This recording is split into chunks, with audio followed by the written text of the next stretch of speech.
Yo guys, Paunchy here, and today I want to show you how to live record on your Deluge.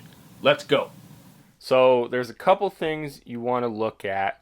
First off, when I live record, I like to make sure that I have a count in, especially when I'm starting with no other tracks. So the way that you set a count in on the Deluge is you hold Shift and you press the select button here. And then you go over to record and then hit select. And then the first one you have is count in. So you want to make sure that that is on. So by default, it'll most likely be off. So you want to switch it over to on, select it, and then go back out of there. And so that way, when we press record and then play, you can hear that there's a count in. So, as I just mentioned, in order to live record, you press record, make sure it's red, and then press play. It'll count in, and then it'll start playing and recording whatever you play into it. So by default, it'll record an unlimited length. So essentially until you tell it to stop. So unfortunately, that's just how it is on the Deluge right now, but it's something we can deal with. So I'm going to just go ahead and record a simple bass line. However, I do like to record it in keyboard mode. So you can record it just by playing over here. But in this case, I like to record in keyboard mode because ultimately you have access to more notes. So I have record armed. I'm going to hit play, and then I'm going to go ahead and live record just a little bass line here. Also, you want to go ahead and choose the actual sound that you want to use. I'm going to go ahead and use 3. Also, while I'm recording, I like to have a metronome going. The Deluge is interesting in the sense that if you play without a metronome, it will actually try to figure out the tempo for you. And that is pretty interesting because it actually works fairly well. However, I'm kind of old school, I guess, in the sense that, I come from a performance background with guitar and drums, so when I record in the studio, I'm used to just hitting record and playing along to a metronome. So personally, that's how I like to do it. So I'm going to hold Shift and hit metronome right there, which is also the tap tempo button. And that means that your metronome will be active during recording. So I'm going to go ahead and hit play.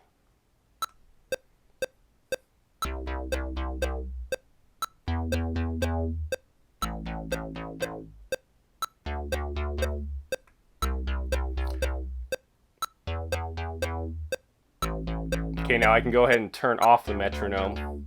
Now, one thing I didn't mention beforehand is that in order to stop the recording from being unlimited, you have to hit record. Now, it's kind of tricky because you actually have to hit record to stop it recording before the next bar comes around.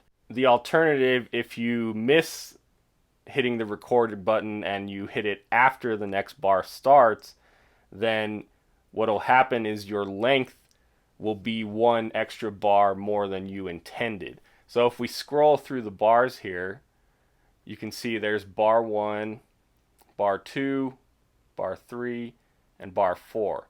And if we try to scroll further, there's no more bars. However, it does take a little practice to get that record button down, because more often than not, I would miss it and then it would end up recording 5 bars, even though the bass line that I intended was only intended to be 4 bars. So that's one thing you have to kind of get used to. But if you do it right, then you'll notice that it records a perfect loop.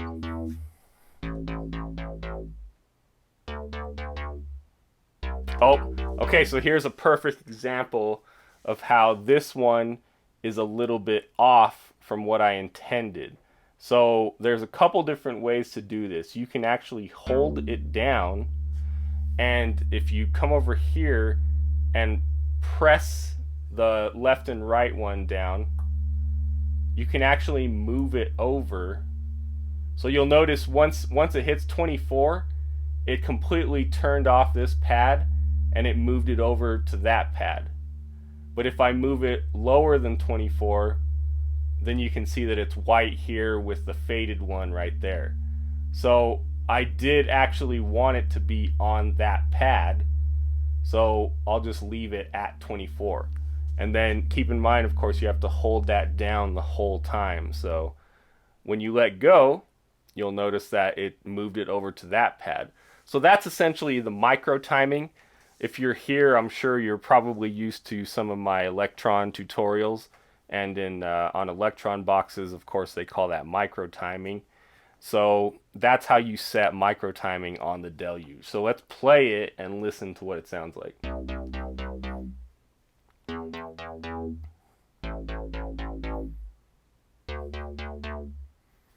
Perfect. So that was the only note that didn't come out exactly how I wanted it to. So another thing to keep in mind is that by default, the Deluge actually has quantization on. However, the quantization is set to 30-second notes, which means that it's still possible for you to be off time, as we saw with that note right here. So that's the good thing about quantization at 30-second notes, is that there's still a lot of room for you to have a human feel, essentially. Whereas if it was quantized to 16th notes or 8th notes, that will drastically move your notes in a place that you may not have intended. So the way to set the default quantization is same way we went to the count-in. You hold Shift and press Select. You go over to the recording menu again. Okay, and then hit Select. And then go over to the second one, which is quantization. Hit Select. And you'll notice that it's on 30-second notes.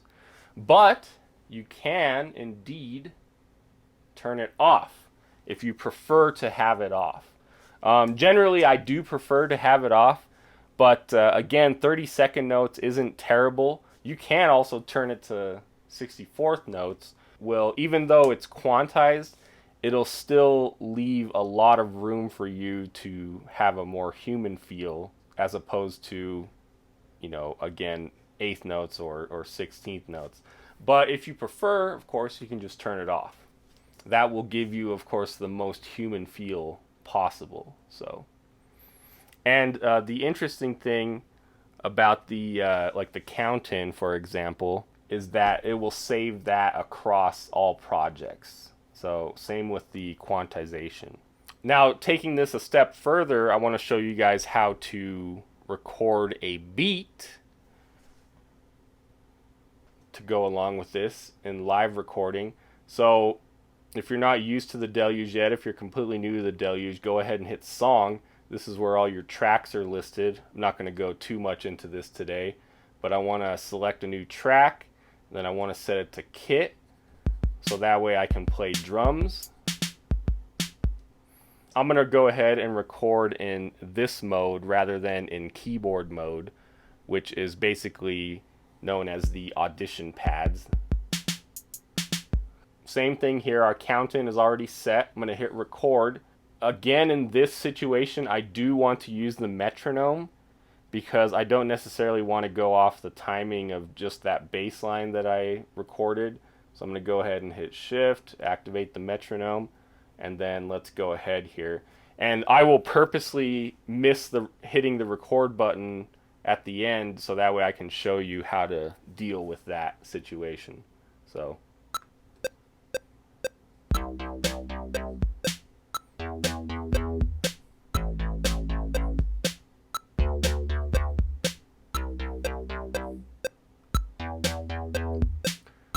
So you'll notice that since I missed hitting the record button, there was an extra bar there.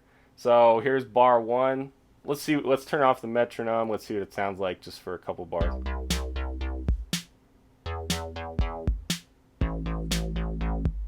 Okay, perfect. So I do like how the beat came out. However, we have this extra bar over here.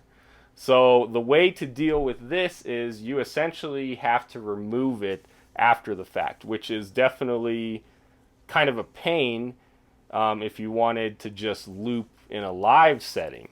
Because what'll happen if you don't remove it,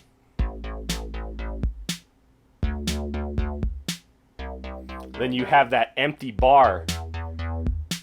Meanwhile, the other bass line is only 4 bars, so it'll keep going, and then of course the beat will have that extra bar. So the way to remove that is you hold shift and then you turn the horizontal knob over here, and then you just have to turn it all the way back down to 4 bars. So now if we play it,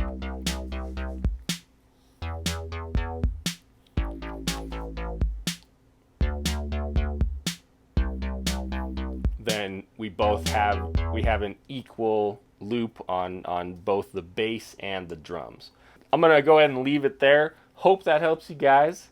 If you have any comments or questions, be sure to leave them down below. I'm definitely gonna be doing more Deluge tutorials, especially since I will be getting the OLED screen soon.